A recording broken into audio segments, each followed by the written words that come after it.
Scottie Scheffler put up a 64. We'll remember for a long time, and there it is, the moment he realized he had won the Players for the second straight year. Hugs all the way around. That was after Wyndham Clark dunked it, and then it hit off the back of the rim and came out.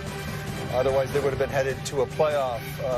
There's a couple hours that every player is hoping for, even after a long day, making the media rounds, and the champion is with us. Scottie, congratulations. Well done.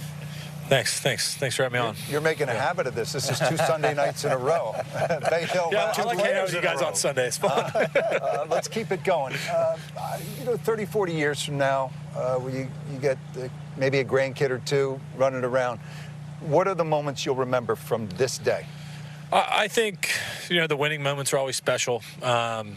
Usually it happens on 18 green, but today it happened on the driving range. And, there's a lot of joy in that. I think not only do I put in a lot of work into this game, but my whole team around me puts in a ton of work as well, and I'm really thankful for them. And to be able to celebrate there on the range with Teddy and Blake is really special, and then take the car ride over and find family. And those moments, I think, are always really special.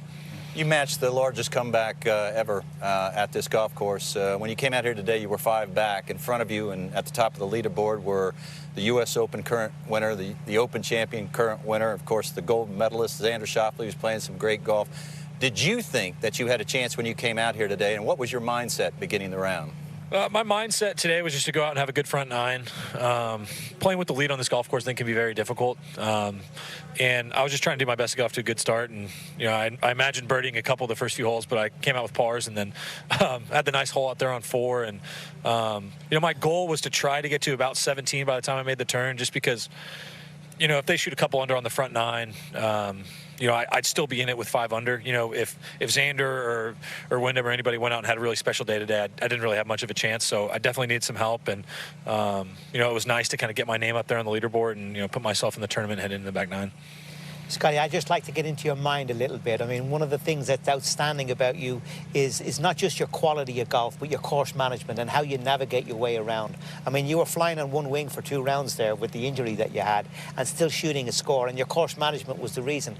Just give me an example. I'm taking 16. Your pin is back on 16, water behind it. You got 240 in. Give me a little bit into your mindset and course management decisions as you approach that shot.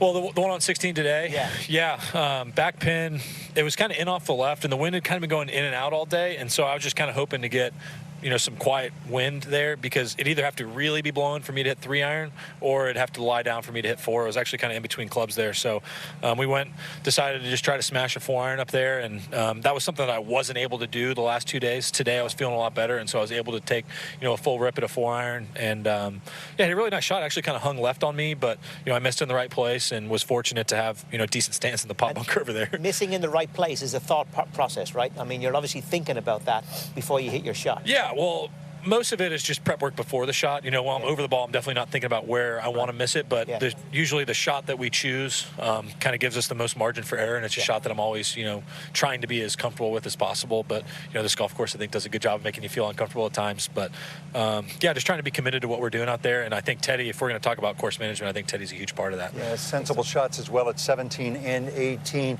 Let's walk you through the highlights. And remember, Scottie birdied the final 3 holes of round 3 to get to 12 under and 5 shots back. And here we go. This jump starts it all, Scottie. Yeah, this was just a nice soft wedge in there with soft greens. I had to do, this is a shot I typically hit a 60 degree, but this was a 56 to take off spin. And anytime you get to see the ball go in from 90 yards is pretty great. Not much else to say. So a little quiet getting going as far as the first 3 holes, but suddenly the eagle at number 4. What a great hole that is as well. Yeah, I think that's an underrated hole on this golf course. It's not a long hole, and it's a good kind of turning point in the round. How about this shot at 8, Scottie? Here at number 8, yeah, this was another one where I wasn't able to hit this kind of shot yesterday. This was, the wind was really whipping at this point. This was about 240 as well, actually. I think it was 243 pin back into the wind, and with no penalty being long, I was free to rip a 3-iron there and keep it under the hole, and it was nice seeing this putt go in as well. Now at the 9th. Yeah, we were kind of in between clubs here again, and decided to go with the draw 3-iron. Just trying to chase up there on the front of the green. I think I actually said be enough here, and it took a huge bounce and ended up going going pretty far past the pin, but a nice two-putt there to kind of keep the momentum in the round going. Well, that was just gorgeous. You hit the bullet fade off of the tee, and then the bullet draw into the green. Gut check two-putt. Yeah, I mean, I think that's what's so great about this golf course is you have to hit so many different shots and curve the ball, and there's trees in your way, and you have to be able to do a lot of different things to play well around this place. Here at the 11th, you hit it right at it, but you're in this bunker. Were you licking your chops here? Yeah, that's where you want to miss it there. I hit such a good shot in there. We had a wind switch, and it came up just short, but it's always nice to get those in close range and, knock that putt in. Yeah. On to the 12th, Scotty, and talk us through this one with the water on the left and the drivable par 4. Yeah, we were in between driver and 3-wood there.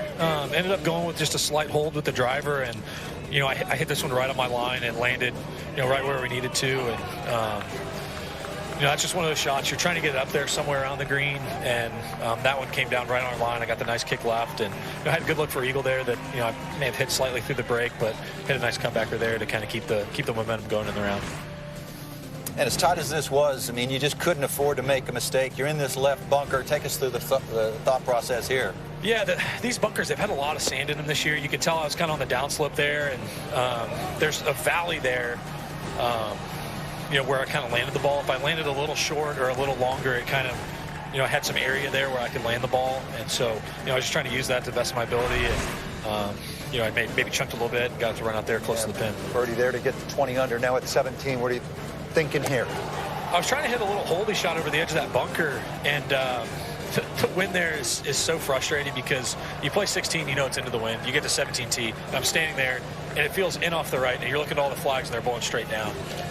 The wind just swirls a lot in there, and I actually hit a decent shot there, and fortunately I didn't hit exactly what I was trying to do because we got a gust in the face there. You look like you'd practiced this putt before. Have you ever anticipated having this putt? Well, with that pin, you're never really going right after the pin, and the miss is always to the left. And so Teddy always does a good job of making me practice from the right areas. And I had hit that putt before, thanks to Teddy's preparation. The second shot at 18, you look like you hit it perfect, and it kicked right. Yeah, I hit the shot exactly where I wanted to, and I hit the putt exactly where I wanted to. And I actually was about to raise my putter because I thought I made it, and it just happened to lip out on the left edge. But Speaking of, he thought he made it. Have you seen Wyndham's putt yet? I have not seen Wyndham's putt. We're going to show it to you. I mean, this is absolutely nuts. 17 feet to tie and go to a playoff.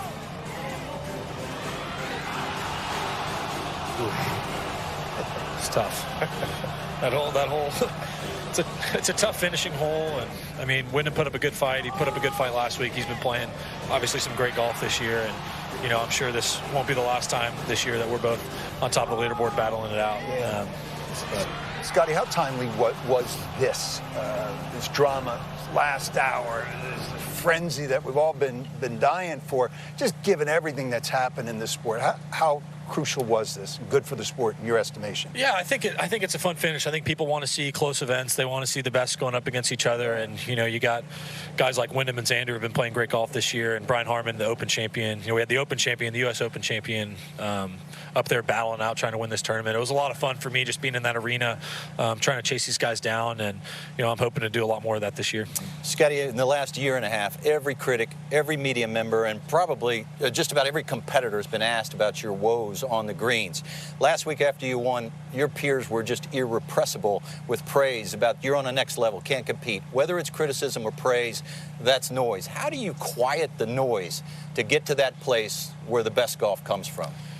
I just try to do my best to stay in my own little world. I don't have social media. I spend most of my time on Apple News, just clicking I don't even remember what it says, but it's like not for me or something like that when golf articles come up. I really just do my best to stay out of reading things that are good or bad about myself. If I'm reading bad things about myself, it'll frustrate me. If I'm reading good things about myself, then my head will get too big. So I really just do my best to kind of stay out of the fray and continue to put in the work, and that's pretty much it.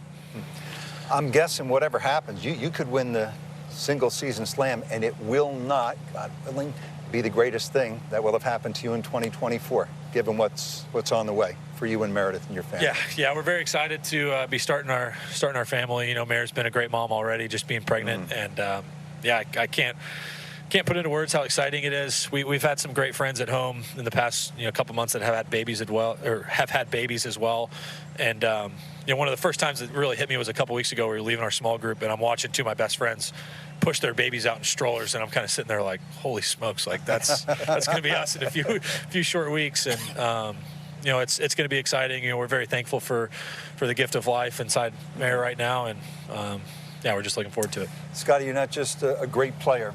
You're a credit to the game. Well done. This was phenomenal to watch. Keep it going. Thanks. Appreciate it. Good talking with you guys again. Yeah, thank you, Scottie. Yeah. Scottie Scheffler has won the 50th edition of the Players, and he did it in style. It was memorable in so many ways. Sharing it with Teddy Scott, who's been on his bag for almost a few years now. What a tandem they've made. Onward for the Texan. It's the epic Sunday here at Ponte Vedra Beach, Florida. Scottie Scheffler has won the Players.